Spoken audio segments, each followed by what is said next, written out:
అందరికీ స్వతంత్ర దినోత్సవ శుభాకాంక్షలు. ఈ ఇండిపెండెన్స్ డే రోజున నాకు స్కూల్లో చదువుకున్న ఒక పోయం గుర్తొస్తుంది. అదేంటంటే, ఏ దేశం ఏగినా ఎందు కాలిడినా, ఏ పీఠం ఎక్కినా ఎవ్వరేమనినా, పొగడరా నీ తల్లి భూమి భారతిని, నిలుపరా నీ జాతి నిండు గౌరవాన్ని అని మన సుబ్బారావు గారు చెప్పిన ఈ మాటల్ని నేను ఇప్పటికీ చాలా బలంగా నమ్ముతాను అండ్ గౌరవిస్తాను కూడా. సో రీసెంట్గా మన దేశంలో జరిగిన ఈవెంట్స్ని గుర్తు చేసుకుంటూ మన కంట్రీ యూత్కి ఒక విషయం చెప్పాలనుకుంటున్నాను.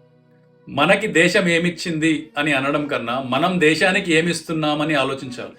మన ఫ్రీడమ్ ఫైటర్స్ వాళ్ళ జీవితాలని దేశం కోసం అంకితం చేసి మనకు అదే నేర్పించారు. మన గురజాడ గారు చెప్పినట్టు, దేశమ్మును ప్రేమించుమన్నా మంచి అన్నది పెంచుమన్నా, ఒట్టి మాటలు కట్టిపెట్టి గట్టి మేలు తలపెట్టబోయి అని.